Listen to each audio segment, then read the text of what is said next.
Bonsoir à tous, c'est Tambour Battant consacré aujourd'hui à la bénévolence, l'index de bénévolence exactement, qui est une nouvelle responsabilité pour les entreprises. Alors nous sommes dans un nouveau studio, un peu épuré, et l'index de bénévolence, on avait déjà parlé plusieurs fois de la bénévolence, mais l'index de bénévolence, c'est quelque chose de très précieux, parce que ça permet au fond de confronter les entreprises à leurs propres performances en matière de bénévolence. Alors, qu'est-ce que c'est que cet index de bénévolence?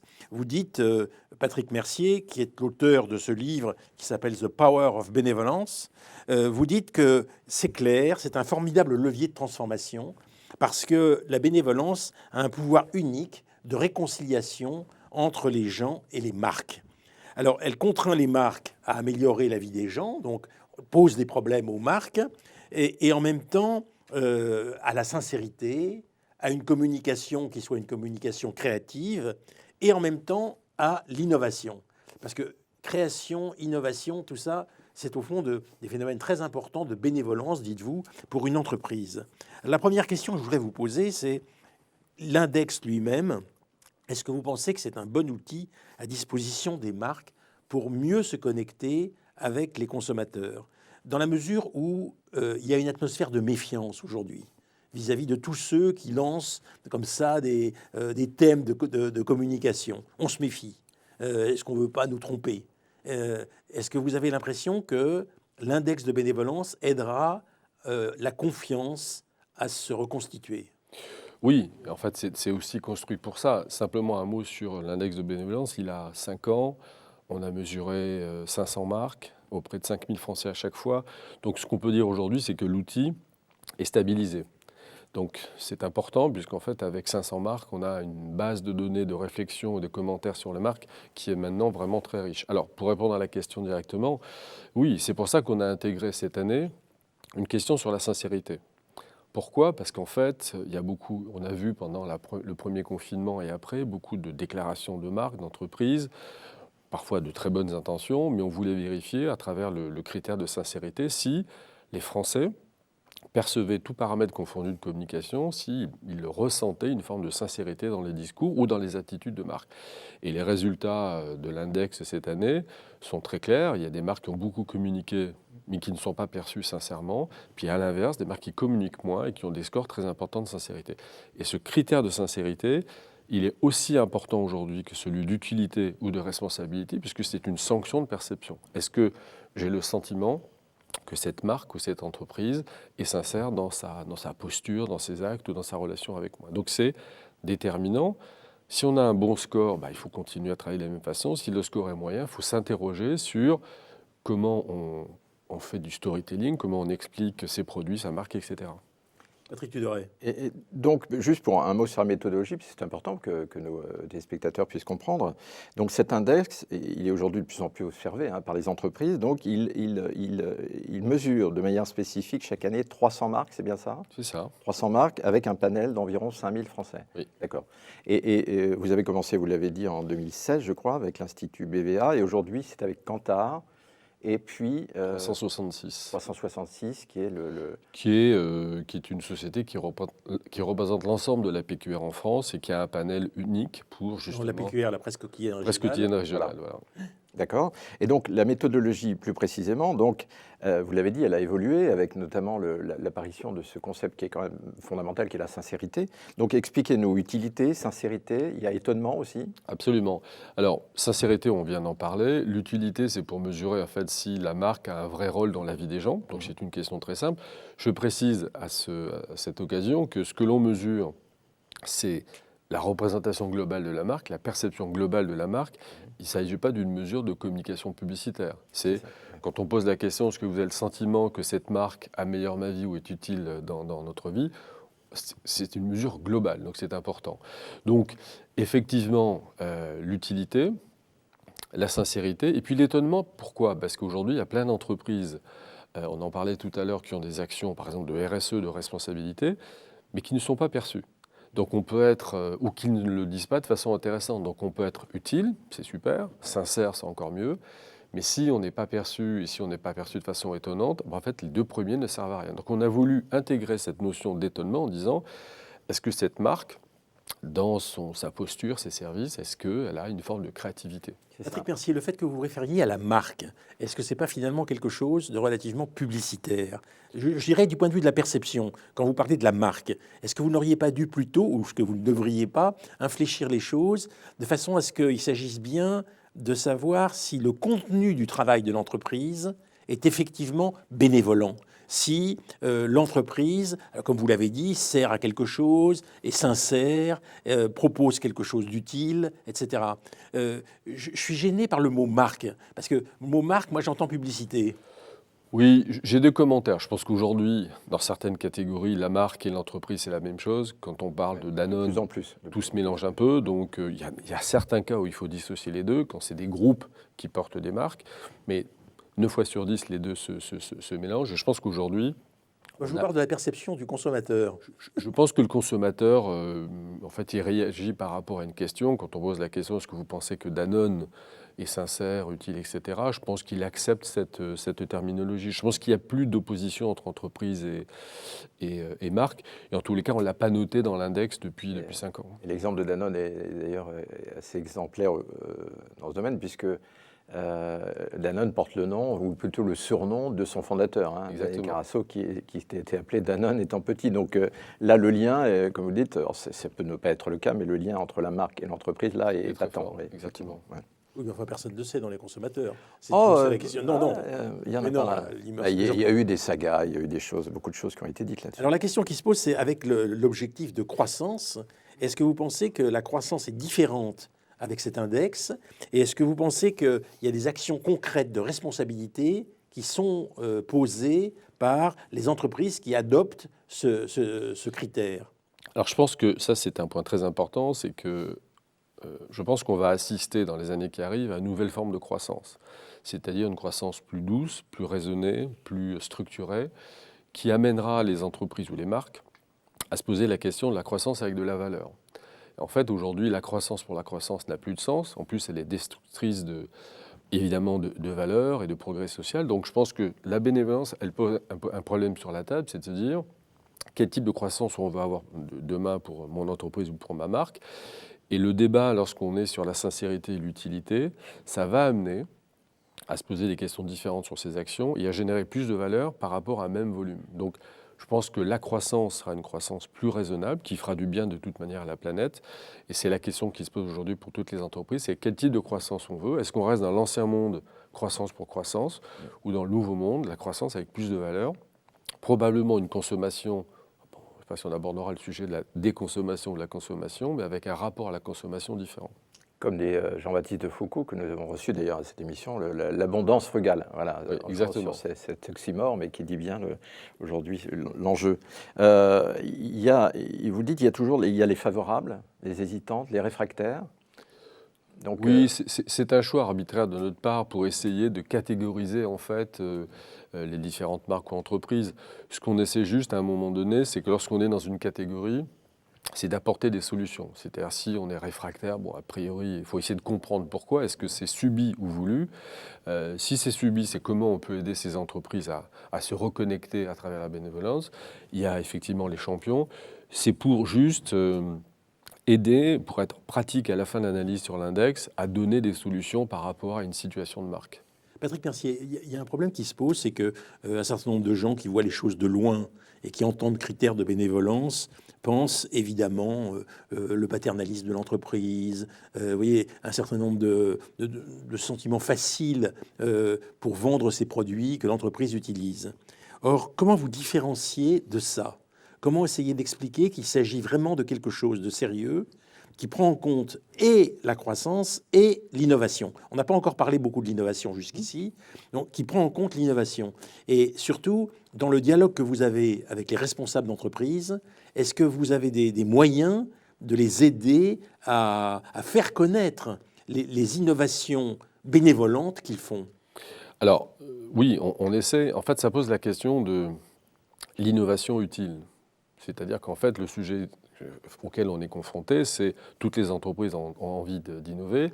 Lorsqu'on le passe au filtre de la bénévolence, en fait, on peut se poser la question, est-ce que cette innovation est vraiment utile pour la société? Est-ce qu'elle est utile pour les gens? Ou est-ce qu'il s'agit juste d'une amélioration ou de quelque chose qui n'a pas de sens? Donc ça, c'est le premier bloc. Donc il y a un questionnement avec les entreprises ou les marques en disant, est-ce que cette innovation répond à une vraie utilité? Une fois qu'on a dit oui ou qu'on l'a mis en place, le sujet d'après, c'est comment on arrive à le valoriser, et pas forcément avec des canaux classiques comme la publicité. On peut le faire avec de l'influence, avec du CRM. Le sujet, C'est-à-dire quoi, CRM? c'est le traitement des bases de données, enfin, c'est le traitement des fichiers. Et je pense qu'aujourd'hui, le second sujet qui est abordé avec la bénévolence, c'est comment demain on va communiquer de façon différente avec des logiques très différentes. Je vais prendre un exemple que vous prenez d'ailleurs dans votre livre et sur les textes qui concernent le critère de bénévolence, l'exemple de la Maïf, Oui. qui a rendu 100 millions d'euros à ses clients pendant le Covid. Et je vais vous dire, je suis à la Maïf, je ne l'ai pas appris avant de lire votre texte. Est-ce que c'est normal? Alors, si on est dans les, je ne voudrais pas être désobligeant, mais si on est dans les réseaux sociaux, qu'on suit, on suit la Maïf et qu'on Ne soyez pas désobligeant, avec Twitter, je pense que le président de la Maïf Antoine n'est pas forcément sur tous les réseaux sociaux. a largement communiqué. D'ailleurs, ça lui a valu quelques petites critiques. Il a largement communiqué, notamment sur Twitter, sur cette initiative. Je pense qu'elle a été reprise à tel point, on en parlait tout à l'heure, c'est qu'on lui a un peu reproché de surcommuniquer sur cet acte qui est un acte fondateur. Peut-être, il aurait pu peut-être le faire sans forcément surcommuniquer sur cette proposition. Donc vous croyez à l'inverse qu'il a trop communiqué là-dessus? Je pense, oui, je pense. Je pense qu'il a trop communiqué. Je pense qu'aujourd'hui, on peut faire des choses formidables. La question, c'est comment on le met à la disposition des différentes cibles qui nous intéressent. Et je pense qu'il faut le faire de la façon la plus sobre possible. Là, on a un acte tangible, extrêmement à saluer, quoi. C'est formidable. Oui. Il rend 100 millions pendant le Covid à ses assurés. C'est un acte éthique. C'est là où on se rend compte que c'est pas rien. Je suis d'accord, mais je pense sincèrement qu'il aurait fallu donner l'information aux clients concernés et en rester là. Et je pense que la rumeur positive aurait fait son travail. On n'est pas obligé de communiquer à chaque fois sur ce qu'on fait de bien. Alors, il y a un autre exemple que vous prenez qui est très intéressant, c'est supprimer les points de friction dans le parcours du client. Oui. Et vous prenez l'exemple du contrat de confiance d'Arty, c'est-à-dire au fond, essayer de créer toutes les conditions pour que le consommateur se sente à l'aise. Est-ce que vous pensez qu'il y a suffisamment de réflexion et d'études de ce qu'est le processus de consommation pour que ce soit efficace? Je pense, oui. En fait, les points de contact, c'est tous les points de friction dans l'expérience avec un client, avec une marque, que ce soit une marque alimentaire, un service. Et en fait, c'est du bon sens. C'est-à-dire qu'on a tous, en permanence, des points de friction. Prenez, par exemple, lorsque vous avez un problème avec votre téléphone, avec les services après-vente des sociétés de téléphonie. C'est insupportable. Il y a un problème. Parce qu'il n'y a pas assez de personnel. Et qu'au lieu de mettre des personnes, on nous met des disques. Non, mais on pourrait... Alors, il y a les disques, mais à un moment donné, une marque de téléphonie qui serait un peu plus bénévolente, en fait, elle devrait faire un peu moins de publicité et investir un peu plus dans son service après-vente pour aider les gens lorsqu'ils ont un problème. Le résultat serait extrêmement positif en termes de perception, alors qu'aujourd'hui, quand on compare les investissements entre les investissements classiques et les efforts pour aider les gens lorsqu'ils ont un problème, là, on est face à un problème. Je pense que ça va évoluer. L'intérêt de l'index de bénévolence démontre bien qu'il y a peut-être une nouvelle répartition à faire en matière d'investissement. Patrick Tudoret. Et donc, il y a, en fait, quand on lit tous les éléments autour de l'index, etc., il y a des surprises. Il y a des marques qui ont une très bonne réputation, qui ont un ethos, comme on dit, qui ont une réputation éthique, etc. Et puis finalement, on s'aperçoit que... Bon. Et à l'inverse. Oui. Et donc, est-ce qu'on peut citer quelques exemples? À l'inverse, il y a des marques qui a priori, n'ont pas un ethos fabuleux, et puis elles apparaissent comme étant très bénévolentes. Oui, en fait, ce qui se passe, c'est qu'on peut avoir... Alors, il y a un autre sujet qui est dans la question, c'est... Parce que comme on présente nos résultats à un certain nombre d'entreprises qui nous le demandent, souvent une question qui dit « mais c'est très intéressant, mais moi j'ai de très bons scores commerciaux, alors que mon score de bénévolence n'est pas très bon. » Oui. Même si on fait la démonstration que plus la marque est bénévolente, plus elle est préférée, c'est un sujet à adresser. Alors qu'est-ce qui se passe? Prenez le secteur des fast-foods. La consommation de fast-food, elle est addictive. On sait que c'est pas bon, mais on en consomme quand même. Donc, on a des scores de bénévolence qui ne sont pas très bons parce que l'utilité est discutable, la sincérité est discutable. Pour autant, le business fonctionne. Donc, c'est ces contre-exemples qui sont intéressants à analyser, c'est-à-dire que dans certains cas, les consommateurs sont très lucides. Et c'est aussi un élément important de l'étude, c'est qu'ils sont lucides sur ce qu'ils font. Ils savent que c'est pas bien, mais ils consomment quand même. Alors ça, Patrick Mercier, si une entreprise de fast-food venait vous voir et vous disait comment puis-je devenir bénévolante, quel diagnostic vous feriez? On serait très ennuyé parce qu'en fait, bien sûr, on serait très ennuyé parce qu'une société de fast-food, elle est tiraillée entre je fais des propositions commerciales en permanence sur mes nouveaux burgers ou mes sandwichs, peu importe, et en même temps, elle a envie de faire du bien à la société. Je pense qu'aujourd'hui, personnellement, toutes les actions, il ne faut pas trop en faire lorsqu'on marque de fast-food parce que personne ne vous croit. Parce qu'on ne vous achète pas pour ce que vous faites de bien, mais pour l'aspect addictif. C'est comme si une marque de cigarettes voulait faire des opérations RSE. Oui, il y a un déficit de crédibilité, quoi. C'est pas possible. Donc, mais c'est pas très grave. Parce que les gens acceptent ce contrat relationnel. Le fast-food, c'est pour une consommation addictive. Ça leur suffit. Mais est-ce qu'on ne pourrait pas transformer cette consommation addictive en une consommation plus raisonnée et en conséquence proposer quelque chose qui ferait qu'il y aurait des raisons de considérer comme bénévolente, dans certains domaines, l'entreprise de fast-food? Ils ont essayé. Quand il y a quelques années, avec McDo, les salades, c'était une façon de dire vous pouvez acheter pas simplement des burgers, mais de la salade. Oui, oui.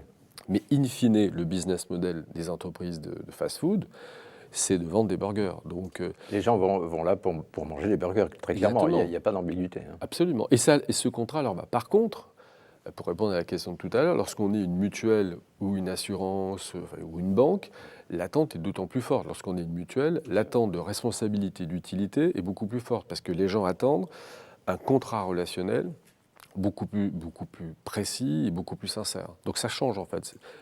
Alors justement, donc, est-ce que vous diriez qu'il y a des secteurs qui sont plus naturellement bénévolents que d'autres? On peut l'imaginer.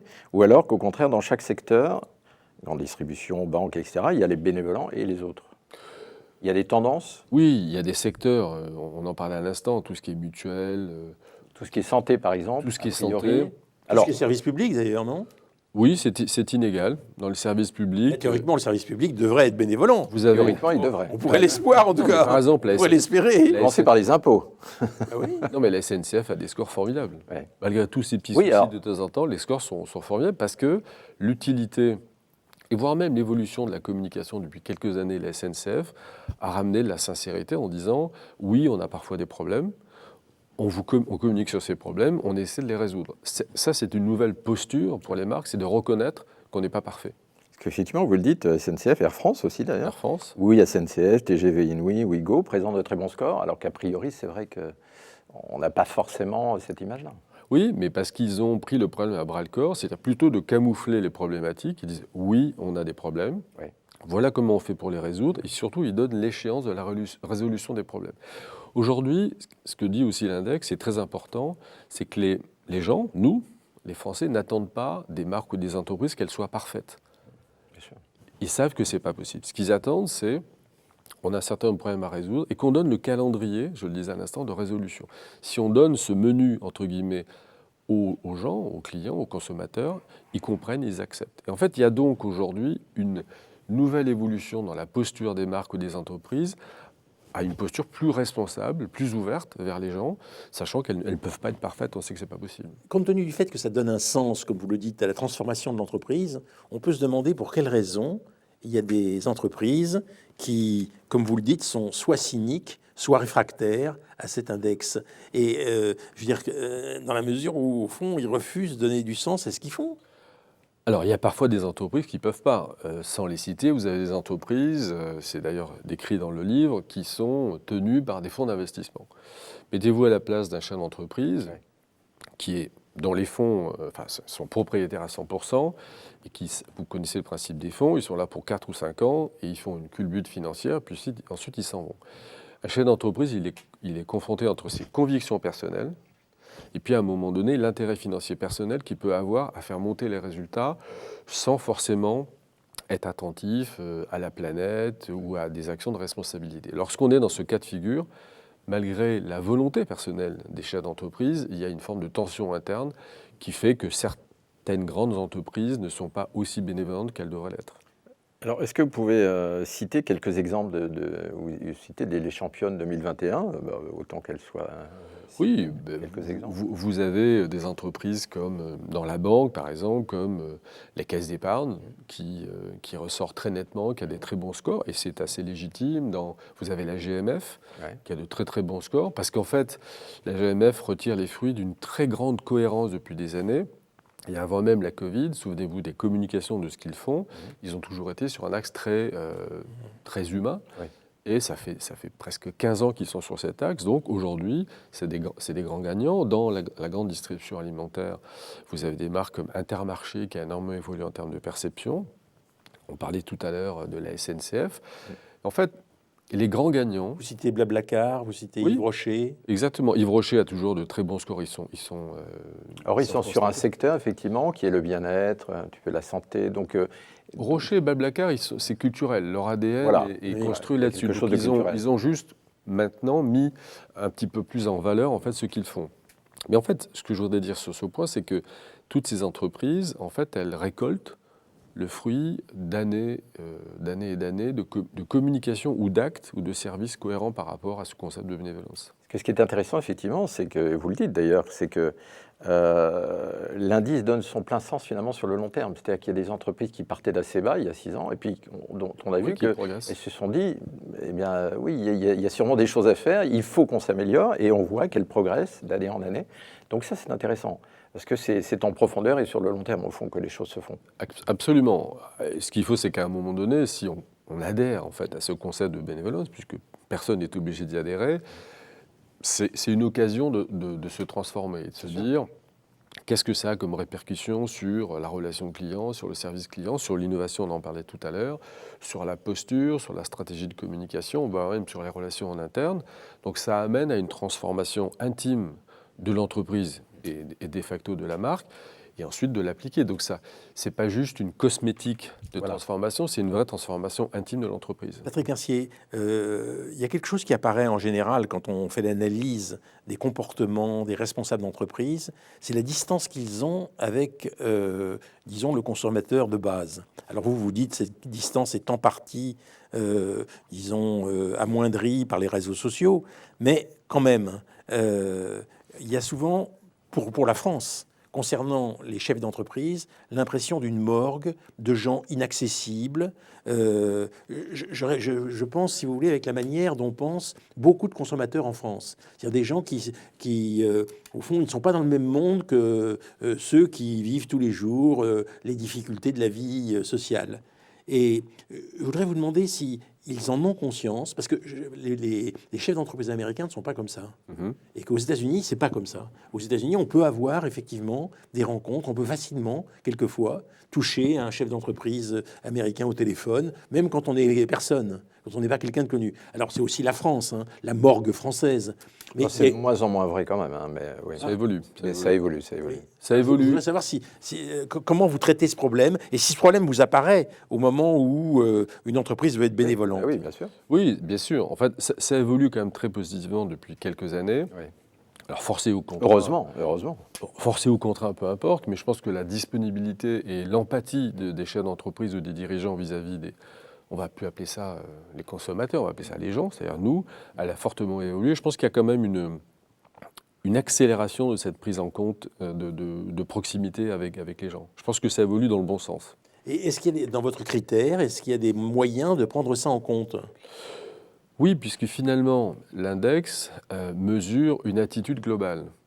Une fois encore, ce n'est pas que la communication. Donc, à l'intérieur de cet index, il y a des sous-parties où on peut mesurer effectivement l'attitude dirigeant. Donc ça, on peut le mesurer lorsqu'on nous demande un focus sur cette attitude particulière. Souvent, effectivement, le charisme, la personnalité du dirigeant va faire beaucoup dans le domaine, y compris de l'index de bénévolence. C'est-à-dire qu'il va donner le là. Les chefs d'entreprise incarnent l'entreprise ou la marque. Donc ceux qui l'aimaient, il le porte pour la marque, bien sûr. D'ailleurs, il y a juste un petit rappel, mais en 2020, j'y avais été invité, d'ailleurs je l'avais dit un petit mot, mais à une journée d'échange organisée par les Échos, Le Parisien et Change. et on a vu des patrons des plus grandes boîtes françaises, finalement, parler de bénévolence. Moi, j'avais été un petit peu scotché que tous ces patrons des plus grosses boîtes eh bien, parlent de bénévolence. Et pour moi, qui m'intéresse beaucoup au sujet, c'était évidemment une belle nouveauté. Oui, bah nous, on était aussi surpris. Alors, il y a eu quelques petits couacs, puisque certains parlaient de bienveillance. Enfin, ils n'avaient pas encore fait la bascule. Mais de plus en plus. On ne s'est pas fâché avec eux, mais je suis d'accord avec vous, Patrick. C'est vrai que lorsqu'on les a invités avec les Échos, on ne pensait pas avoir autant de chefs d'entreprise sur une thématique qui est encore assez nouvelle. Finalement, ils ont répondu présent. Même des entreprises qui ne sont pas, a priori, forcément bénévolentes, ont voulu participer à cette manifestation. Juste pour rappel, donc la bienveillance est devenu un sous-concept managérial aujourd'hui qui est vidé de son sens. Or, la bénévolence, c'est le contraire des bons sentiments. C'est pas ça du tout. C'est là où le mot bénévolence a tout son sens. Parce que pas dans les bons sentiments. Ça nécessite, lorsqu'on veut la mettre en place, beaucoup de courage, beaucoup plus que, on en parlait tout à l'heure, c'est pas juste de la cosmétique. C'est-à-dire si on va aller au fond des choses, c'est une vraie transformation et c'est parfois une vraie rupture par rapport à l'existant. Alors, Patrick Dudoret est un expert, puisqu'il a écrit ce petit livre. J'aime pas trop ce mot. Mais... Il a écrit le petit livre sur la bénévolence, petit livre qui est aussi en partie cité par vous dès le début de votre livre, et qui est le signe que les entreprises qui veulent vraiment réfléchir à ce qu'est la bénévolence passent par ce travail théorique. Absolument, c'est ce qui a fait que nous nous sommes rencontrés. Donc, vous avez le père et vous avez le fils sur la bénévolence. Mais...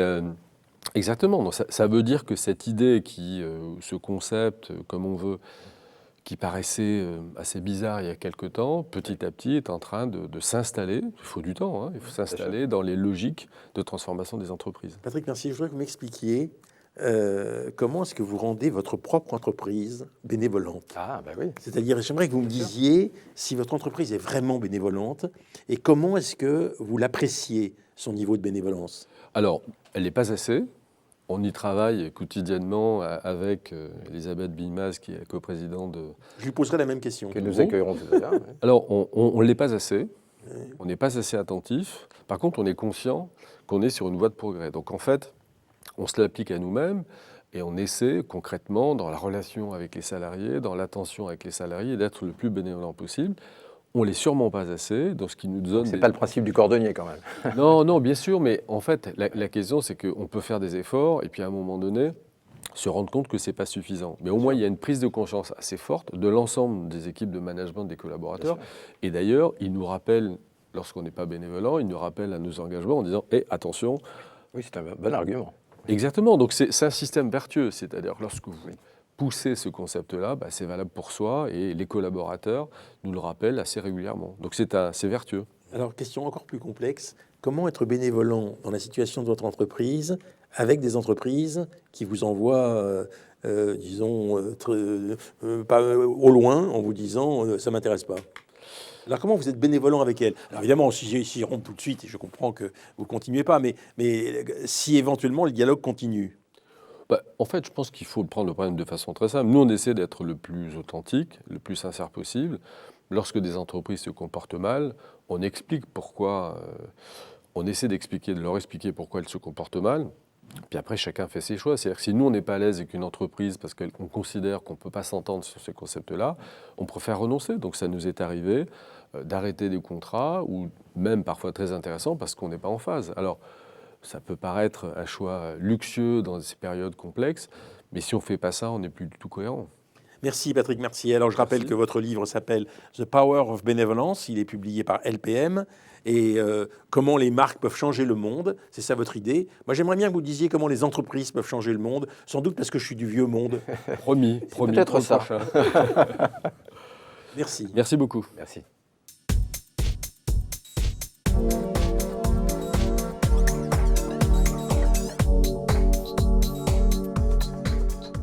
L'index de bénévolence, une nouvelle responsabilité pour les entreprises. Nos deux invités sur le grill, Elisabeth Billmaz, vous êtes coprésidente du groupe Change et présidente de Brand Station Paris. Et face à vous, Laurent Buffard, vous êtes directeur de communication de la Banque Populaire et des caisses d'épargne. Et tous les deux, vous êtes sensibilisés à cet index. Alors, je voudrais commencer par vous, parce que vous êtes au fond à l'origine de ce processus avec Patrick Mercier, Elisabeth Billmaz. Qu'est-ce que c'est pour vous et comment vous vous investissez personnellement dans la construction de cet index? Alors, sur la construction de l'index, bon, après, en tant que tel, moi, c'est une méthodologie et peut-être qu'on y reviendra après. Après, je pense que c'est un projet d'entreprise. C'est-à-dire que je pense qu'il y a un questionnement sur notre métier. Tout à l'heure, je vous entendais en fait faire le parallèle effectivement entre entreprise et marque, où on avait l'impression qu'il y avait un petit sujet derrière le mot marque, en se disant est-ce que c'est pas un gros mot, mais il y a le sujet de la publicité, du côté très commercial. Et donc je pense qu'il y a un sujet du rôle qu'a notre métier. Et ça, c'est important parce qu'en termes de marque employeur, je pense qu'il y a un sujet d'attractivité sur notre métier. Il y a un sujet de se dire... Qu'est-ce que c'est votre métier exactement? Vous le définiriez comment? Le métier aujourd'hui, je pense que c'est d'autant plus au travers de la bénévolence, c'est aider les marques en fait à se transformer et à apporter une proposition de valeur à la société. Donc en fait, c'est de se dire aujourd'hui, vous savez, quand on pose la question aux gens, à 80%, il y a 80% des marques, si elles disparaissent, les gens, en fait, ça leur est égal. Et je pense que vous et moi, je pense que on peut se dire la même chose sur pas mal de marques. Donc notre sujet, nous, c'est de faire en sorte que nos clients soient dans les 20%. Et voilà, il faut quand même se donner du mal. C'est-à-dire qu'à un moment, il faut se poser la question de quel est le rôle de cette marque dans la société. Et donc aujourd'hui, pour revenir à votre première question, c'est effectivement de se dire le sujet de la bénévolence, il doit permettre de donner à l'ensemble des collaborateurs dans un projet d'entreprise une manière de faire le métier, courageuse, engagée, et qui leur dit, bah oui, je contribue à un petit bout, parce que bon, il faut être humble, hein, on ne sauve pas des vies non plus. Mais en tout cas, on aide on aide les entreprises à se transformer, et pour les collaborateurs de l'agence, en fait, effectivement, la bénévolence, c'est quelque chose qui les fédère autour de ce projet. Alors Laurent Buffat, vous êtes bénévolant ou vous n'êtes pas bénévolant? Et quelle est l'attitude qu'ont les caisses d'épargne et la Banque Populaire par rapport à ce concept? Quand j'ai discuté avec vous pour préparer cette émission, vous m'avez dit, pour moi, ça débute, cette idée de bénévolence. Le terme de bénévolence est nouveau. Donc c'est ça que je voulais dire. Et nous, en fait, on parle là de deux marques qui sont, qui étaient bénévolentes presque sans le savoir, puisqu'elles le sont dès l'origine. Les caisses d'épargne, nées en 1818 de la volonté finalement de deux philanthropes visionnaires, Benjamin Delessert et François de la Rochefoucauld-Liancourt, qui ont voulu créer la première banque ouverte à tous, à une époque où la banque était réservée à une élite et où les gens, du coup, ne pouvaient pas préparer l'avenir comme ils le font depuis. Et les banques populaires créées par et pour des entrepreneurs qui ne trouvaient pas l'accès au crédit et qui ont décidé de s'associer. Donc j'allais dire, on était presque bénévolants sans le savoir.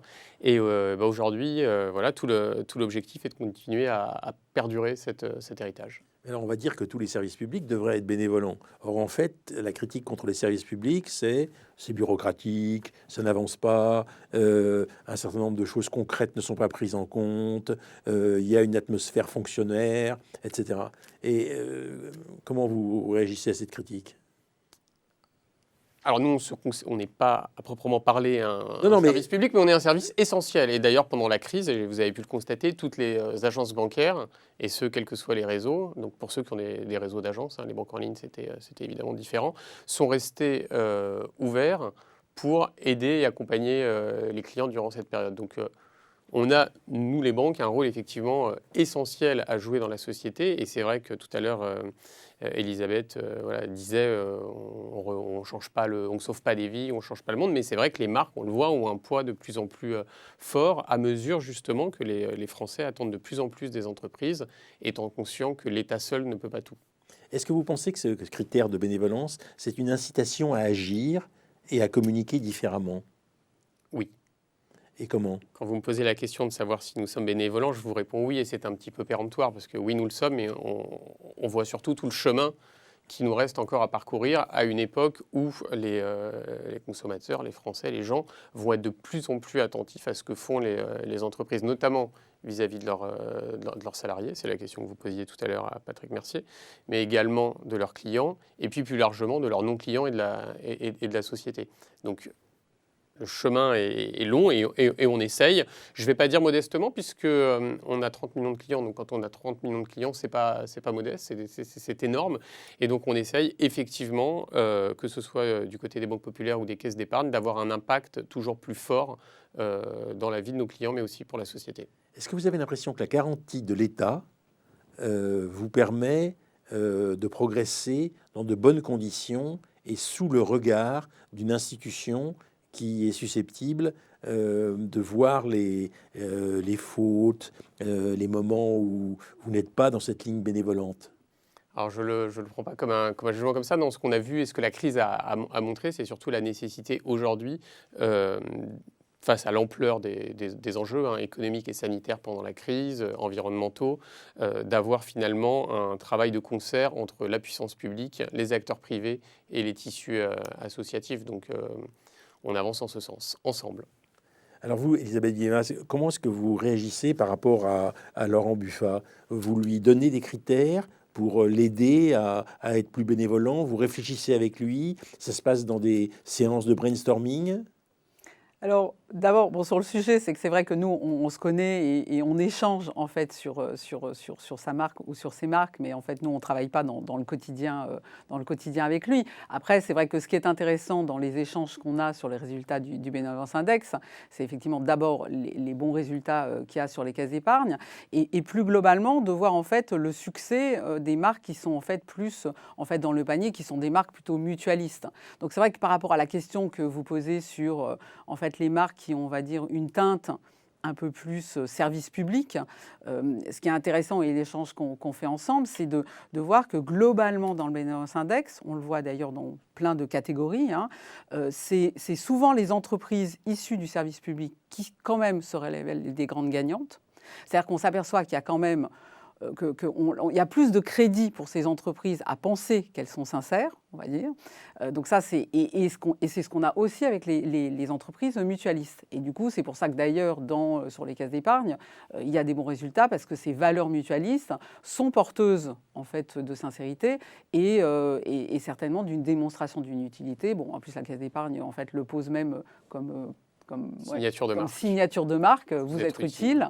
Donc, donc c'est vrai que du coup, le contrat, en tout cas de base, avec les consommateurs est très clair là-dessus. Donc je pense qu'il y a un sujet qui est intéressant sur à la fois la défiance que les consommateurs peuvent avoir des pouvoirs publics et de penser que c'est les entreprises qui peuvent changer le monde. Parce qu'il y a un truc qui est marrant quand même, c'est de se dire qu'aujourd'hui, quand on demande aux gens en fait, qui peut changer la société, on voit grosse défiance des pouvoirs publics et ils disent oui, c'est plus les entreprises. Donc du coup, et en même temps, c'est quand même les entreprises qui ont soit un ADN de service public, soit issues du service public comme une marque comme Orange, par exemple. Orange est un des grands gagnants du secteur des télécoms. Donc, partie du service public, ayant partie dans une marque commerciale sphère privée et qui performe le plus. Donc il y a cet équilibre qui est vraiment intéressant. En même temps, Orange, personne n'aura oublié qu'il y a eu des suicides dans l'entreprise, que la direction du personnel ne s'est pas occupée d'une partie des salariés pendant un temps et que cette épidémie de suicide, comme on a dit à l'époque, n'était pas à l'honneur d'Orange. Non, alors d'abord, elle n'était pas bénévolente. Je pense que d'abord, c'était quand même une autre époque, parce que ça remonte maintenant à quelques années. C'était plus quand même les restes d'un France Télécom, justement, et je pense que c'est moins au crédit d'Orange, et que la transformation qu'a fait Orange est tout à fait admirable. C'est-à-dire qu'à la fois, elle a fait la démonstration, comme tout opérateur, et on l'a tous vu pendant un an, une formidable utilité que peuvent avoir de continuer à avoir travaillé, à voir ses amis, sa famille, grâce aux outils de communication. Et en même temps, elle a une proposition de valeur et un regard sur son métier qui dit aux gens, apprenez aussi à vous déconnecter. Et en fait, c'est ça en fait, que les gens veulent entendre. C'est-à-dire que les gens, ils veulent entendre des entreprises qui ont une vision, on va dire, presque raisonnable et raisonnée de leur métier. C'est-à-dire que quand un opérateur de téléphonie a la maturité de vous dire apprenez aussi à déconnecter, tout d'un coup, oui, elle va à la rencontre de ses publics. Et c'est ça, je pense, qui fait que Orange aujourd'hui est très bien placé. Alors Laurent Buffat, est-ce que vous avez, vous, ce genre de réaction du même type que Déconnectez-vous, avec les consommateurs de crédit, avec les consommateurs de la Banque Populaire? Et comment vous faites pour dépasser, je dirais, le niveau communication simple, communication publicitaire, et être vraiment bénévolent? En fait, on fait déjà beaucoup plus qu'on ne dit. il y a beaucoup plus d'actions finalement que de communication sur les actions. Tout à l'heure, je vous entendais parler de la Maïf, hein, je crois. Oui. Et vous n'étiez pas au courant. Effectivement, nous, il y a énormément de choses que nous faisons et dont les Français ne sont pas au courant. Alors, disant ça, je m'accuse un petit peu parce que c'est mon rôle, effectivement, de faire savoir. Mais on a une règle chez nous qui est assez simple. Mettez-nous au courant de ce qui est bénévolant. On fait d'abord et on parle ensuite. Alors, mettez-nous au courant de ce qui est bénévolant. Je vais prendre un exemple, enfin, je peux en prendre plusieurs, mais le prêt impact, donc c'est un prêt à destination des bailleurs sociaux et des acteurs de la promotion immobilière. Et le taux de ce prêt est indexé sur des critères environnementaux ou sociaux. Je vous prête de l'argent, et si vous vous engagez à réduire la consommation carbone de votre entreprise, à accueillir un plus grand nombre de personnes handicapées, on le déduit ensuite, c'est-à-dire que votre taux peut baisser. Et sur cette baisse de taux, donc c'est de l'argent qui vous revient, et c'est aussi de l'argent dont vous pouvez faire profiter l'association de votre choix. Voilà, c'est un exemple parmi tant d'autres. Je pense que vous n'en aviez jamais entendu parler, donc je suis content que vous me donniez l'occasion de le faire aujourd'hui. Voilà. Et on va en fait aujourd'hui systématiquement, mais comme ça a toujours été le cas pour les banques populaires et les caisses d'épargne, toujours chercher à avancer sur ce pilier économique et social. On dit beaucoup sociétal aujourd'hui, mais ça c'est dans l'ADN de nos marques et on le perpétue aujourd'hui. Alors, vous n'avez pas empêché un certain nombre de téléspectateurs de penser bons sentiments. En fait, vous êtes plein de bons sentiments. Montrez-moi que ce ne sont pas seulement des bons sentiments, mais que c'est autre chose du point de vue de la gestion de l'entreprise. La question des bons sentiments, c'est assez intéressant parce que c'est une question qu'on se pose très régulièrement. Les caisses d'épargne, par exemple, sont la première banque des personnes sous tutelle. Est-ce qu'il faut le dire? Est-ce qu'il ne faut pas le dire sous peine peut-être qu'on nous dise « Oh là là, mais vous voulez attirer les bons sentiments ». Nous, à un moment, on a choisi de communiquer et de le dire pour plusieurs raisons. Un, pour faire savoir à toutes ces personnes-là qu'elles trouveraient chez nous l'écoute et les solutions adaptées. Deux, pour représenter des gens qui ne le sont jamais, des gens qui ne sont aujourd'hui absolument pas visibles dans les médias.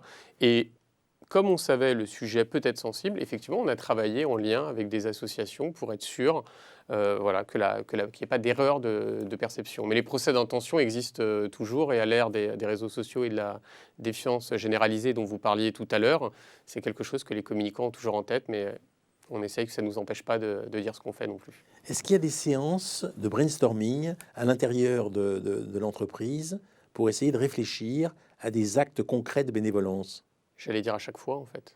Alors, oui. À chaque fois, alors je ne sais pas si ça se présente exactement comme du brainstorming, mais à chaque fois, on parle beaucoup d'utilité dans l'index de bénévolence, et c'est effectivement, est-ce que le service qu'on offre va être véritablement utile? Et quand on parle d'être utile, c'est utile au consommateur final, hein, pas utile à la banque qui le produit.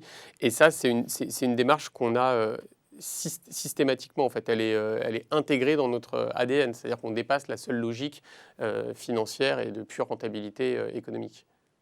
Oui, ce que pense un consommateur moyen de caisse d'épargne et de la Banque populaire, il se dit j'aurai un taux de rendement extrêmement faible, ils doivent s'en mettre pas mal dans la poche, puisque finalement c'est quelque chose de sûr, mais avec des rendements très faibles.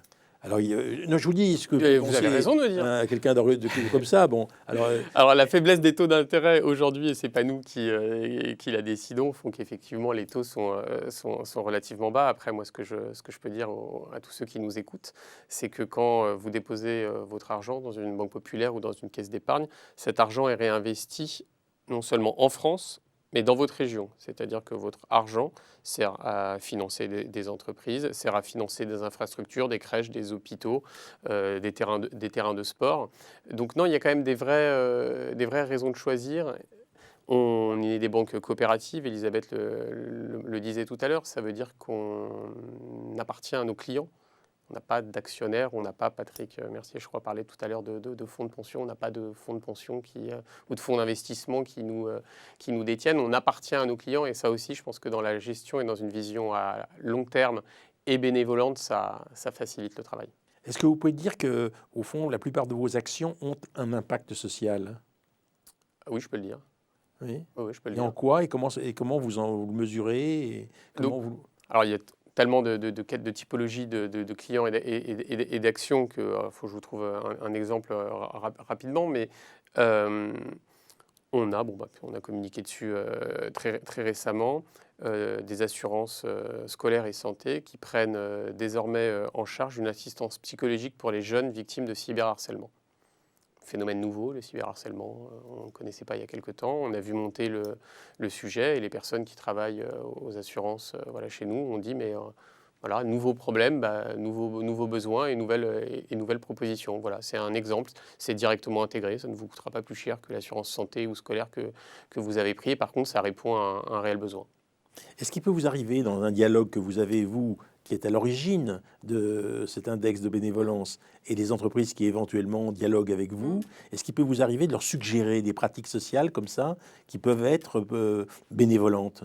En fait, je pense qu'il y a les deux cas de figure. C'est que soit c'est un travail effectivement intrinsèque à l'entreprise, voilà, comme Laurent l'exprimait, de travail marketing, d'innovation, produit-service qui se fait en chambre chez Indoor, soit en fait effectivement de par notre observation en planning stratégique, le sujet c'est de pouvoir trouver un insight, de travailler sur un point de friction, d'identifier une problématique et alors ce que nous on appelle effectivement une benevolence map, c'est-à-dire qu'on va passer au crible le parcours client et on va essayer de trouver à quel endroit vraiment l'entreprise pourrait proposer un nouveau service ou un nouveau produit qui justement vient répondre à cette problématique-là. Oui, ça fait partie de notre quotidien et c'est là où je pense que c'est notre métier, je ne dis pas évolue parce que je pense qu'il a été comme ça il y a de nombreuses années, mais revient très au centre en fait de la stratégie marketing des entreprises, très en partenariat pour essayer effectivement de se dire que en fait tout n'est pas acte de com, c'est-à-dire que en fait c'est-à-dire qu'un bon produit un nouveau service, en tant que tel, est un acte de communication. Alors après, il faut le faire connaître, il faut le faire savoir, il faut arriver à l'exprimer, alors ce que nous on appelle avec étonnement, pour faire émerger ça dans un bruit médiatique qui est quand même très encombré. Mais c'est vrai que c'est d'abord les preuves, c'est d'abord les actes qui vont rendre une entreprise bénévolente, avant la manière dont elle va le dire. Mais vous, Laurent Buffat, d'une certaine façon, vous avez ce souci de lien direct entre la disposition sociale, la disposition bénévolente de la pratique et la communication. C'est-à-dire comment faire pour que la communication ne soit pas perçue comme, au fond, une superficialité publicitaire. Je n'ai pas de recette magique, je le confesse. Et ça, je m'interroge beaucoup et très régulièrement sur le sujet. On en revient toujours au même critère, celui de la sincérité. C'est-à-dire que si vous sentez que vous n'êtes pas encore tout à fait au point, et ça peut arriver, que c'est de l'ordre du programmatique, mais que ce n'est pas encore réel, vous ne le faites pas. Et vous finissez votre produit, puis après vous en parlez. Non, ce qui est important, en fait, c'est que... Et c'est le risque, d'ailleurs, et je crois que Patrick en parle très bien dans son livre, c'est-à-dire que si tout le monde se met à communiquer sur la bénévolence sans l'être véritablement, on va complètement appauvrir le concept et puis on va lasser des gens qui sont, contrairement à ce qu'on dit parfois, très intelligents. Enfin, les gens décryptent très bien aujourd'hui, et depuis de nombreuses années, la communication. Ils ont grandi avec, donc ils le verraient tout de suite, donc l'effet serait encore plus dommageable. Le retour de bâton est terrifiant dans ces cas-là, donc il vaut mieux s'abstenir. Dans le monde de suspicion généralisée où nous sommes, qu'est-ce qu'on peut dire de la bénévolence de l'entreprise dans laquelle vous êtes en ce qui vous concerne? C'est-à-dire, comment êtes-vous bénévolente dans le dialogue que vous avez avec des entreprises qui veulent le devenir? C'est-à-dire quelle approche on a, nous, par rapport... Oui, à votre propre bénévolence. Nous, d'entreprise? Oui. Après, sur l'entreprise, je pense que on essaye d'être comme toutes les entreprises, c'est-à-dire d'avoir une démarche RSE qui... RSE, responsabilité sociale des entreprises. Qui, en fait, met notre entreprise à niveau. Et ça, ce n'est pas de la bénévolence, mais c'est juste qu'on doit le faire.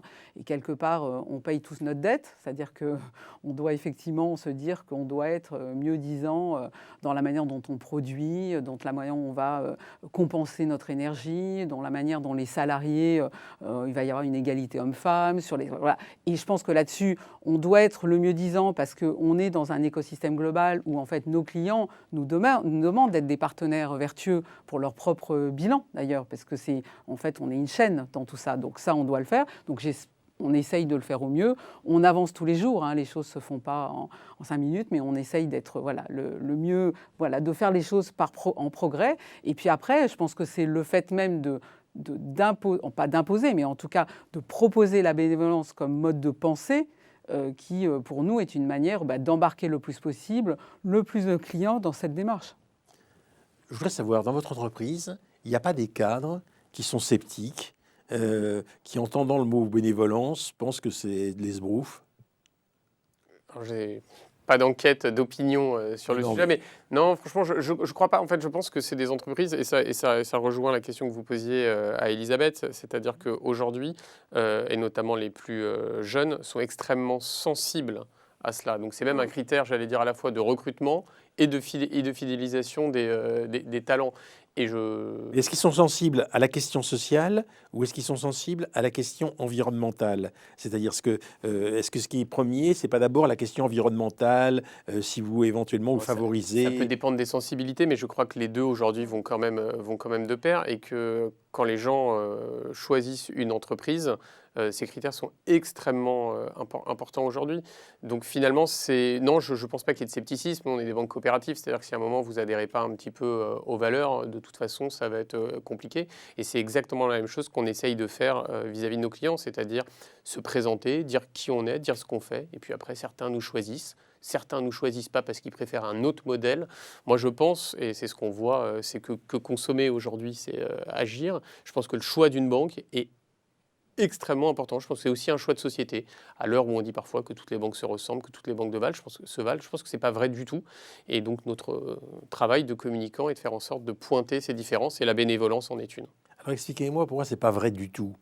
Qu'est-ce qui n'est pas vrai? Qu'effectivement, toutes les banques ne se valent pas. Donc, il y a des banques qui ne sont pas bénévolentes. Je ne vous demande pas de les dénoncer. Pardon, non, je ne veux pas citer pas. Non, je ne vous demande pas de les citer, mais je vous demande de m'expliquer qu'est-ce que c'est qu'une banque non bénévolente et qu'est-ce que c'est qu'une banque bénévolente. Une banque bénévolente, c'est donc une banque qui va prendre le thème de l'utilité, le thème de la sincérité dans la mise en œuvre de ces actions. C'est une banque qui a une banque coopérative, donc on vit sur les territoires, on appartient à nos clients, on se place dans le long terme, on décide de conserver des agences au cœur des territoires et donc de ne pas tout mettre en ligne, même si par ailleurs on s'est mis au meilleur standard du marché. Donc c'est une vision de société qui est sans doute différente, mais qui en même temps, et c'est là où je voudrais rassurer tout le monde, est majoritaire. Aujourd'hui en France, les banques coopératives, c'est 75% du marché. Donc la bénévolence a, je crois, de beaux jours devant elle.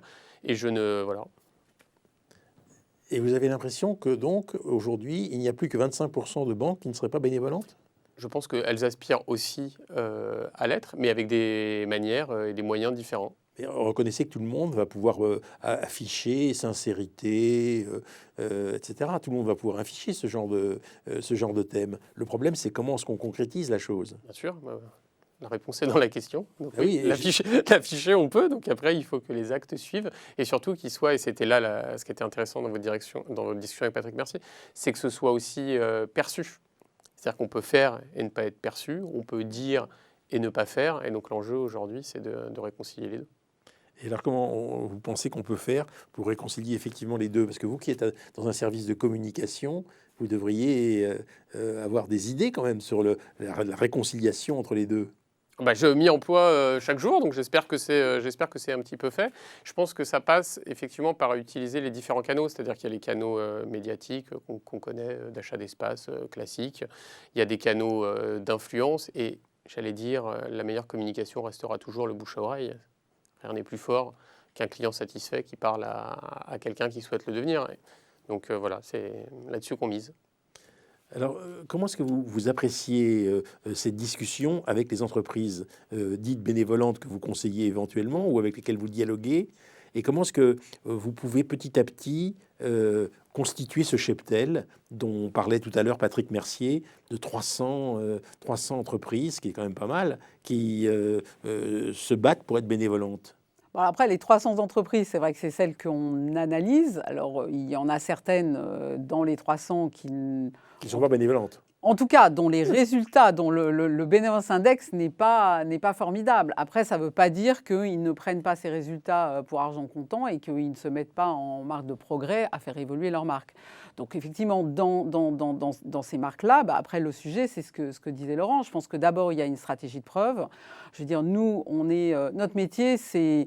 On peut aider effectivement à développer des preuves, mais notre métier, on est des révélateurs. Donc, du coup, nous, on révèle ce que l'entreprise fait. Donc, il n'y a pas de sincérité, s'il n'y a pas une vraie culture d'entreprise qui est menée, s'il n'y a pas une réalité de preuves ou de produits qui y répondent. Et c'est vrai que sur l'univers bancaire, quand on fait la différence entre les banques dites traditionnelles, donc on ne citera pas, et les mutualistes, effectivement, ce que Laurent décrivait sur l'ancrage local, sur le non-commissionnement, sur effectivement même le modèle économique qui est lié au mutualisme, effectivement, ça apporte des preuves concrètes. Après, c'est vrai que le truc, c'est comment on arrive à le faire entendre. Et c'est vrai qu'il y a l'approche publicitaire, mais je pense qu'il y a aujourd'hui d'autres moyens de le faire. Le sujet des réseaux sociaux est bien évidemment fondamental, parce que malheureusement, on entend plus ce qui peut être négatif sur les réseaux sociaux, et donc après, tout ce qui peut être positif est plus dur à faire entendre. Donc c'est comment on règle ça en influence, et puis comment on crée des objets communicants pour en fait trouver d'autres moyens d'interpeller les consommateurs, d'interpeller les Français sur ces initiatives. Et donc je pense qu'aujourd'hui, la réponse, elle n'est pas que publicitaire, et elle est bien évidemment de travailler sur un système de com global qui va travailler toutes les parties prenantes. Et l'interne est un formidable levier aussi pour ça, parce qu'il y a, je ne sais pas combien de collaborateurs aux caisses d'épargne, mais effectivement, tout l'interne aujourd'hui, le fait de créer de la fierté d'appartenance parce qu'on est dans une entreprise bénévolente, est aussi un formidable outil pour véhiculer les valeurs de l'entreprise et ce qu'elle propose. Eh bien, merci à tous les deux. Merci pour l'invitation. Merci beaucoup.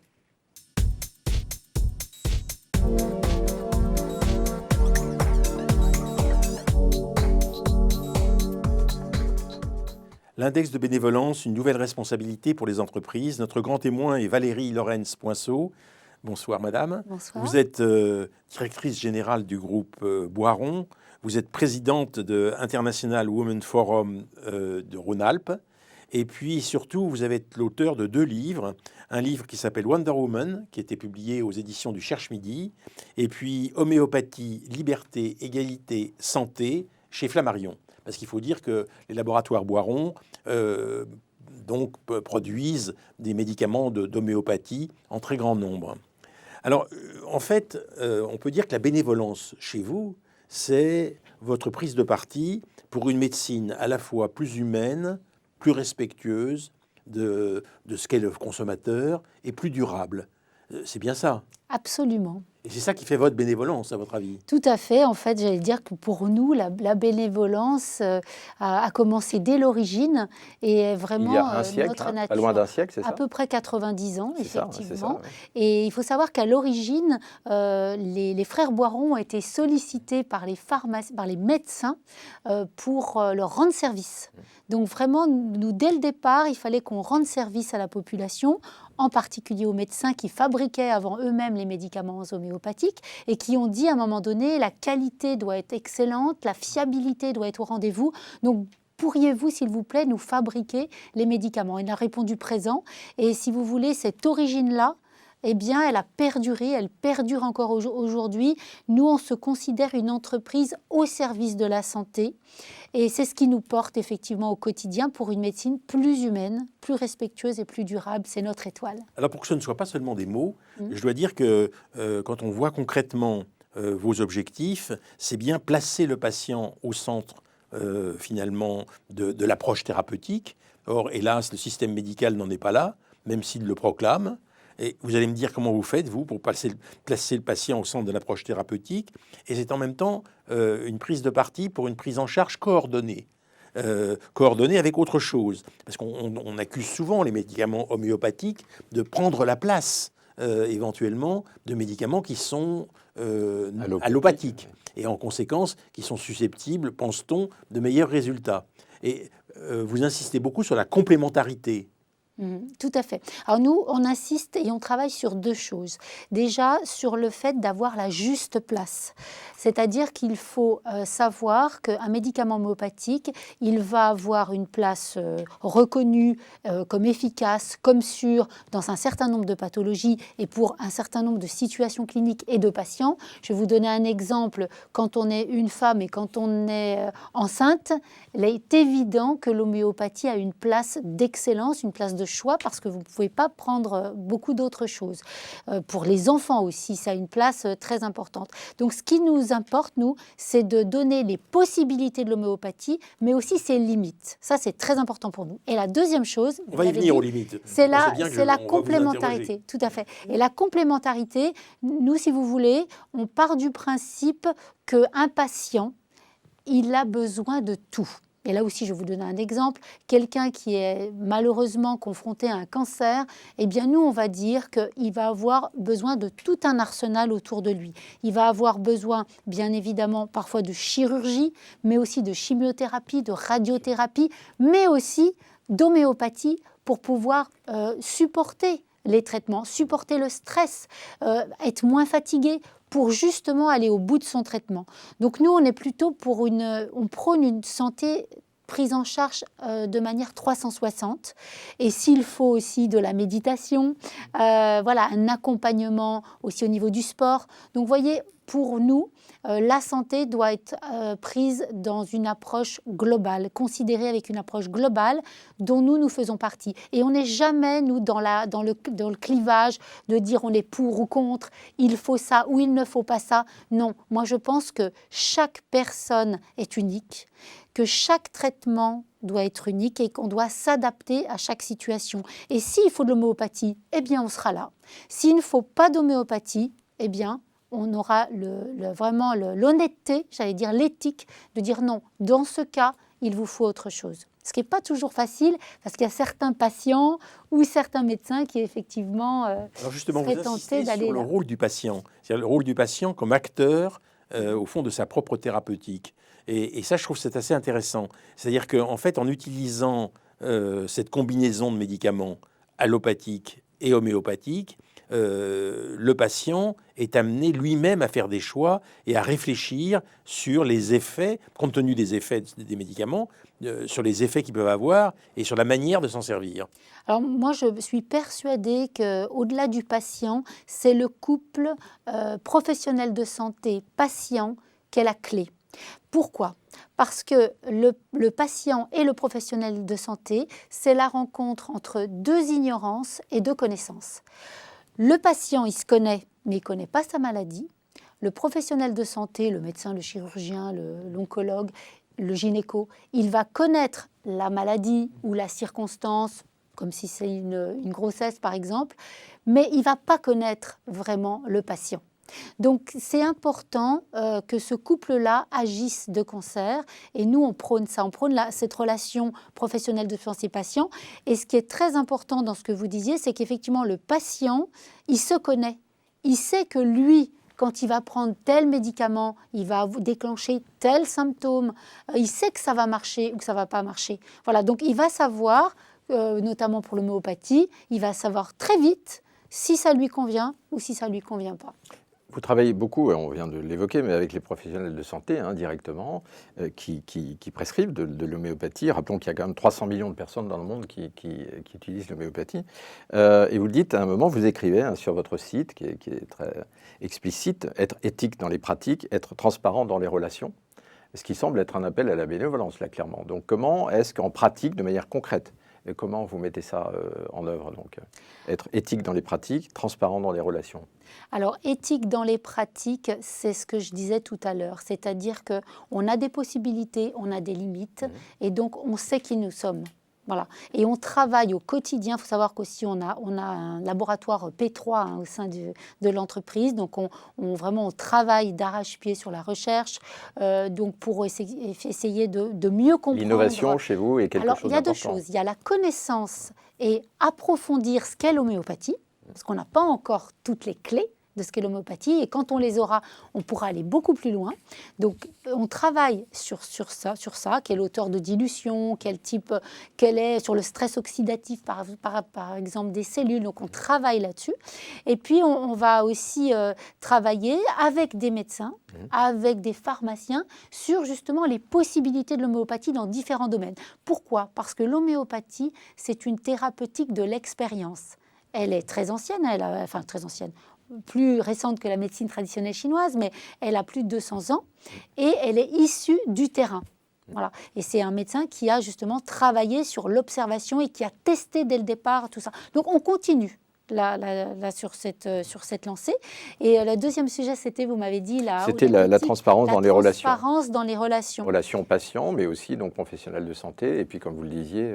Alors, les deux ensemble. Pour nous, la transparence, c'est surtout la proximité. On est très proche et notre porte est ouverte au niveau des professionnels de santé. Alors, moi, c'est quelques derniers mois, mais en tous les cas, ça revient. Là, on ouvre à nouveau nos portes. Donc, on est très à l'écoute de leurs questions, de leurs besoins. Et concernant les patients, c'est la même chose. On a un service information Boiron avec un numéro qui est 0810 809 810, où en fait, on a tous les jours donc de nombreux patients ou des professionnels de santé qui nous appellent pour avoir une information, pour nous demander des conseils. Et là, c'est dans notre manière de faire. C'est-à-dire qu'on va savoir quand on peut répondre et on va aussi savoir quand on ne peut pas répondre, quand il faut renvoyer à une sage-femme. Donc, c'est pas un 10 qui répond. C'est pas un 10, Voilà. Personne. C'est de l'humain. Des hommes et des femmes qui sont à disposition des patients pour pouvoir leur apporter un éclairage sur ce que l'on peut faire ou éventuellement les envoyer vers un professionnel de santé qui sera adapté et qui pourra répondre. Madame Laurence Poinceau, on va venir à ce qui fâche, évidemment, qui est au fond l'appréciation de l'homéopathie.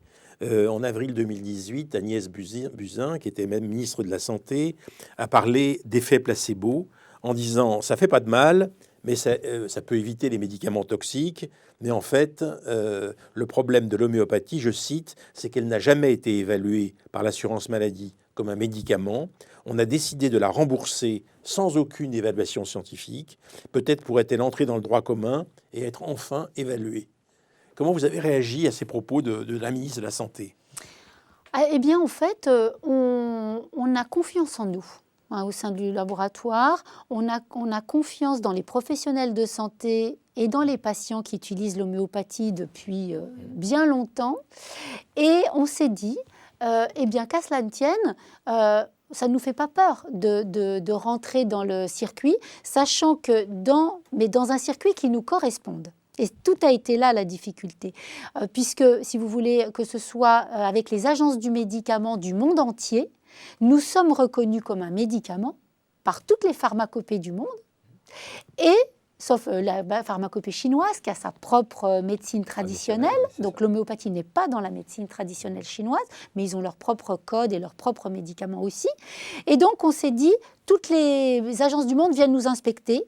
L'agence du médicament français nous connaît aussi, et on n'a aucune difficulté, on fait les dossiers qui sont adaptés à l'homéopathie.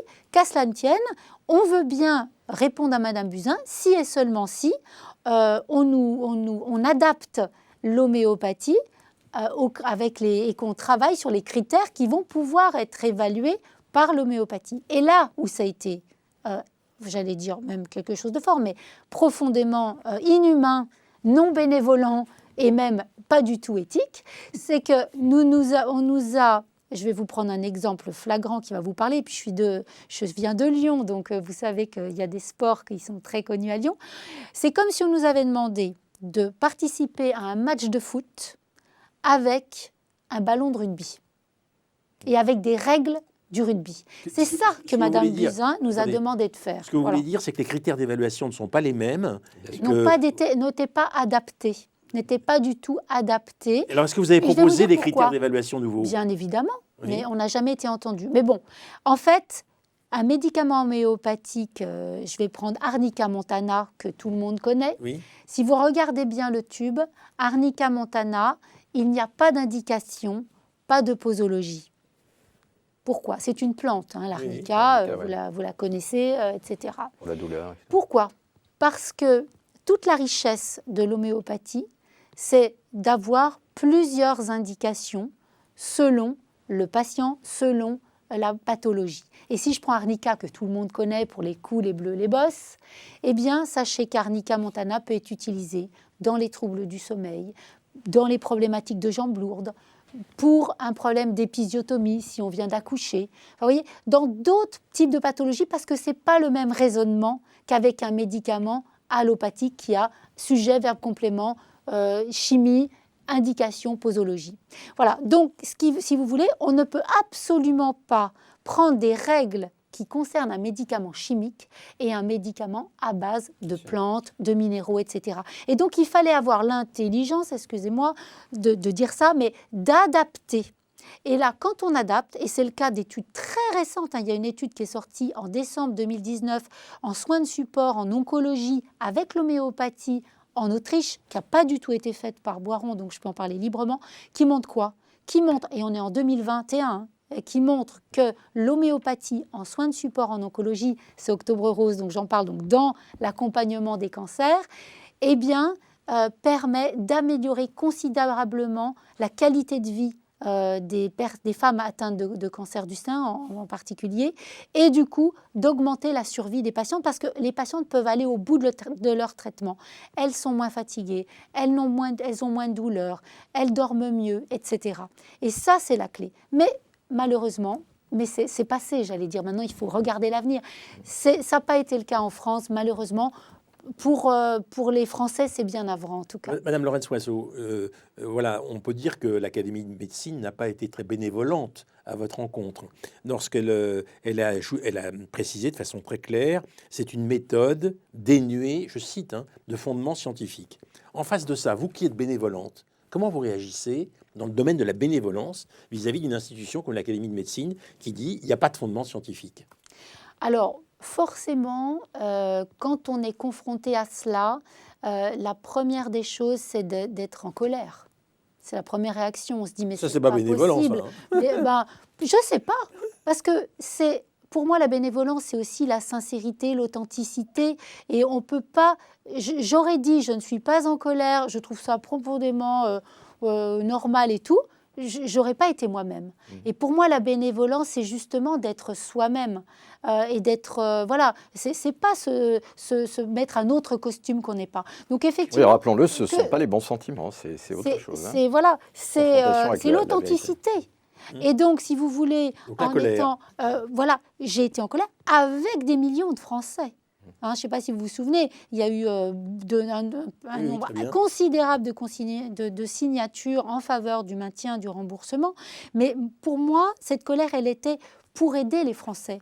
Parce qu'une entreprise, elle s'en sort toujours. Je dirais, nous, on est une entreprise résiliente, on est présent dans 50 pays. Voilà. Mais nous, notre colère, elle était vis-à-vis de cette injustice pour des femmes enceintes, des patients, des femmes atteintes de cancer, des sportifs de haut niveau qui nous m'ont dit eux-mêmes, on a du mal à se payer tous les traitements. Donc pour nous, c'était profondément injuste. Après la colère, le travail. On a travaillé d'arrache-pied avec de nombreux médecins, avec des chercheurs. On avait 1000 études. Alors, à déposer. Je peux citer par exemple, si vous me permettez, l'étude de Jean-François Masson, parce que Jean-François Masson, qui est un homéopathe, explique que ce qu'il faut mettre en œuvre, c'est pour ça que je parlais tout à l'heure de complémentarité, c'est bien la complémentarité. Et lui, il expliquait, c'est la complémentarité qui doit être prise en compte pour juger effectivement du médicament homéopathique. Et puis alors j'ai vu le point de vue de Bruno Falissard, qui est un chercheur absolument incritiquable, je veux dire, de très très grande portée, et qui est revenu une fois. Il est venu à Tambour-Battant. Il a dit c'est une question de morale. Alors, j'aimerais que vous essayiez de me dire comment vous avez réagi à cette idée. C'est une question de morale. Vous ne le mettez pas du tout en cause. Il ne mettait pas en cause l'homéopathie, mais il disait tout dépend, au fond, de ce qu'on dit du soin homéopathique par rapport aux soins allopathiques. Oui, c'est ça. Mais voilà, en fait, moi, je n'ai jamais dit que l'homéopathie pouvait traiter le cancer. J'ai jamais dit qu'elle pouvait traiter, enlever le virus de la Covid-19. Par contre, j'ai toujours dit, et je le redis ici, que l'homéopathie était un médicament validée par, encore une fois, toutes les pharmacopées du monde, par les agences du monde, et qu'elle avait une utilité dans certaines situations.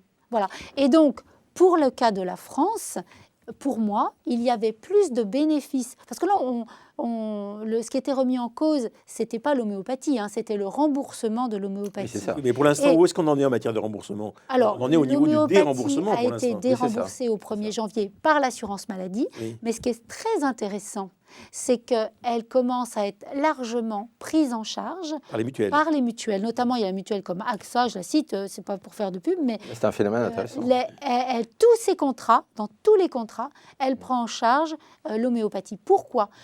Déjà, je pense qu'ils ont été à l'écoute, eux, ils ont été bénévolents pour le coup, à l'écoute des patients français. Il y a faut savoir qu'il y a- 77% des Français Oui. qui utilisent, qui ont De déjà pris de l'homéopathie. l'homéopathie et 74% qui considèrent que c'est efficace. Tout à fait. Et puis rien. surtout, qui demandent toujours une prise en charge de l'homéopathie. Vous savez, dès le début de cette crise, tous les jours, j'avais une dizaine de courriers de patients qui m'écrivaient pour me dire mais aidez-nous, faites quelque chose. C'est pour ça que j'ai écrit le livre Liberté, Égalité, Santé, pour rendre hommage aux patients et puis pour leur dire comment ça s'était passé vraiment en backstage, on va dire. Et puis aujourd'hui, alors que l'homéopathie est déremboursée par l'assurance maladie, j'ai encore une dizaine de courriers par jour de personnes qui m'écrivent en s'adressant à moi en disant mais vous rendez compte, moi ça va me coûter de prendre en charge, je ne peux pas faire sans l'homéopathie, est-ce que vous pourriez faire quelque chose, etc. Donc voilà, donc ils sont toujours en colère, les patients, c'est ça qu'il faut savoir. Donc je pense qu'ils ont sans doute exprimé cette demande auprès des assurances santé et que la plupart ont entendu. Et nous, ce qu'on a fait par rapport à ça, je tiens à le dire, et ça pour le coup je trouve que c'est totalement bénévolent, on a dit, bon, on s'est battu, on n'a pas obtenu gain de cause, mais c'était, j'allais dire, couru d'avance avec Madame Buzyn qui avait décidé dès le premier jour de dérembourser. C'était clair et net, pour des raisons très personnelles, hein, et d'ailleurs ça a été écrit dans la presse, peu importe. En tout cas, c'est fait. En tout cas, nous, ce qu'on s'est dit, c'est qu'il fallait qu'on continue, en tant qu'entreprise de santé, à rester présent et aux côtés des patients. Donc, on a fait deux choses. On a maintenu toute notre offre, qui est extrêmement large et qui coûte donc extrêmement cher. On a plus de 5000 références de tubes. Alors, on en a même beaucoup plus si on regarde toutes les hauteurs de dilution. On a une gamme très, très large, la plus large du monde en homéopathie. Vous êtes leader On mondial. est leader mondial d'homéopathie. Donc, on a gardé notre offre. Et la deuxième chose, pour que les Français puissent continuer à se soigner en homéopathie, on a gardé un prix très bas de l'homéopathie. Le prix était à 2,40 €, il est monté à 2,80 €, 2,90 €. Et ça, c'est du jamais vu. J'ai interrogé un professeur du Collège de France qui enseigne et qui s'occupe de médecine sur la question. Et il m'a dit la chose suivante, je voudrais savoir comment vous réagissez à ça. Il m'a dit, en fait, l'effet placebo, c'est pas rien. C'est très important. Et rien que la confiance qu'il peut y avoir dans un médicament homéopathique peut jouer un rôle assez important. Et on aurait tort de se moquer de l'effet placebo. Je ne dis pas du tout ça pour dire qu'il n'y aurait que l'effet placebo dans l'homéopathie. Bien sûr que non.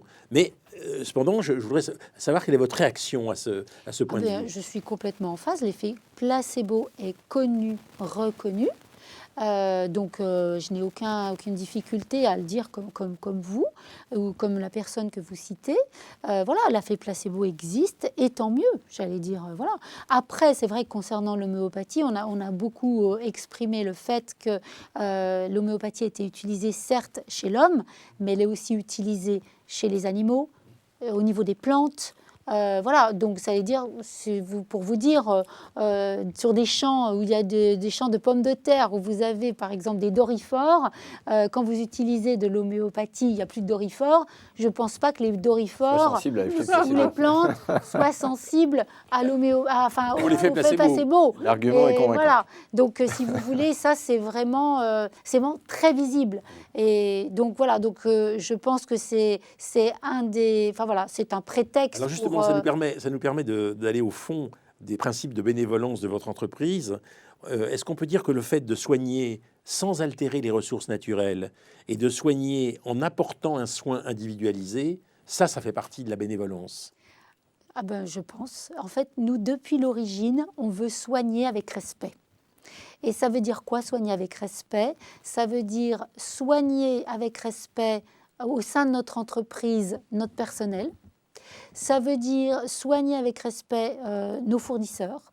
Il faut savoir qu'on a 60 récoltants de plantes en France, parce que 80% de nos plantes sont issues de l'habitat français et de l'habitat naturel.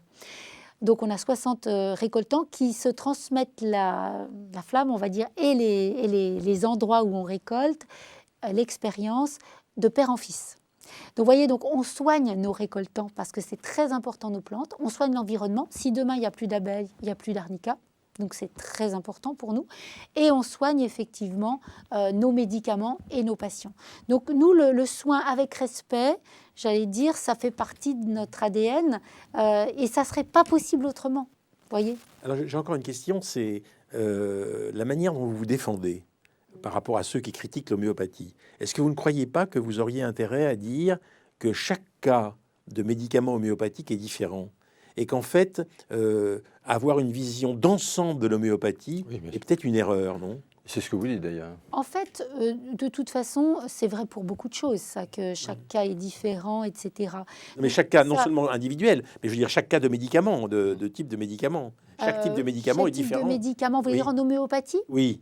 Alors, après, vous savez, on a, comme je vous l'ai dit, on a 10 000, 15 000 références de médicaments. Ça dépend aussi dans quel pays on se trouve, mais en France, on doit avoir 15 000 références. Donc, en fait, chaque médicament, comme je vous le disais tout à l'heure, a X indications possibles, X posologie possible en fonction du cas. Donc, si c'est à travers cette réalité, oui, on peut dire que voilà, chaque cas et chaque médicament est différent et surtout, chaque médicament a une grande richesse. Et donc, il faut le connaître, il faut bien savoir le manier. C'est pour ça que les médecins sont formés, les pharmaciens sont formés, les sages-femmes sont très formées à l'homéopathie, parce que pour que l'homéopathie fonctionne, il faut savoir déjà savoir si l'homéopathie va pouvoir apporter une réponse thérapeutique ou pas, et ensuite savoir quel est le bon médicament à utiliser, la bonne hauteur de dilution, et quel est le timing aussi pour l'utiliser, l'homéopathie. Les sages-femmes, et un petit rappel ou information pour ceux qui ne le sauraient pas, sont les premières prescriptrices d'homéopathie. Bien absolument. D'ailleurs, en France, voilà, presque une sage-femme sur 2 est formée. Les jeunes sages-femmes se forment, tout simplement parce qu'elles sont confrontées au terrain. Oui, bien sûr. Elles sont confrontées aux femmes enceintes ou alors même qui ont des difficultés, parce qu'elles ne font pas que l'obstétrique, elles ont aussi à traiter le post-accouchement, le postpartum et les enfants en bas âge. En fait, elles sont confrontées à la sécurité. La sécurité en matière de santé est primordiale pour une femme enceinte. Donc forcément, elle cherche des solutions et l'homéopathie fait partie des solutions. Donc à l'aune de ce qu'on vient de dire, donc visiblement, il semblerait que Boiron soit une entreprise à l'ADN naturellement bénévolent. Donc est-ce que vous appelleriez de vos voeux la création d'un secteur santé sous l'œil donc de l'index, du bénévolence index? Ça semble assez naturel. Ce serait bien qu'il y ait un secteur santé observé. Pourquoi pas? C'est une bonne idée. Après, il faut de tout. C'est difficile qu'aujourd'hui, avec l'absence de moyens à l'hôpital, la bénévolence de l'hôpital, elle est pour le moins en question et qu'on peut s'interroger sur la bénévolence des institutions de santé aujourd'hui. Tout à fait. Regardez en ce moment, d'ailleurs, il y a beaucoup de sages-femmes dans la rue. Voilà, je pense que il faut prendre soin de nos soignants aussi. C'est important pour que eux-mêmes continuent à prendre bien soin de tous les patients. Il faut un travail exceptionnel et je pense que la bénévolence à l'hôpital, ça serait une bonne chose, effectivement, d'en dire quelques mots et puis d'y contribuer. Alors justement, on peut dire que vous y contribuez. Vous êtes en rose, là, avec vous faites allusion à l'octobre rose, c'est-à-dire au fond au mois d'octobre, qui a pour objectif de créer les conditions d'une réflexion nouvelle sur le cancer du sein, parce qu'un certain nombre de femmes aujourd'hui souhaitent être prises en charge de façon plus responsable encore et en intégrant un certain nombre de qualités de prise en charge qui pour l'instant manquent. Absolument. Donc nous sommes très engagés. Déjà, nous avons une entreprise où il y a beaucoup de femmes. Donc moi, autour de moi, voilà, il y a plus de 70% de femmes dans l'entreprise. Et c'est vrai que les femmes, vous savez que c'est une femme sur 8 qui est confrontée à ce type de cancer. Éloquent. Un chiffre assez éloquent. Donc à la fois, j'allais dire, même en dehors du fait que nous faisions de l'homéopathie et que nous proposions de l'homéopathie et que les médecins proposent eux-mêmes de l'homéopathie dans ce contexte-là pour accompagner les soins de support en oncologie. Au-delà de ça, c'est important pour nous, voilà, d'accompagner les femmes déjà de l'entreprise, les femmes tout court, et ça nous paraissait vraiment indispensable et très utile de pouvoir accompagner ce mouvement. Voilà, et c'est pour ça que tout naturellement, nous, dans nos équipes, on porte le rose, on a des masques roses et on communique en interne sur cette prise en charge des femmes et sur ce contexte qui est quand même assez traumatisant pour les femmes. Alors, dans votre livre, j'ai apprécié le fait que vous louiez la liberté réelle du patient en face des différentes thérapeutiques.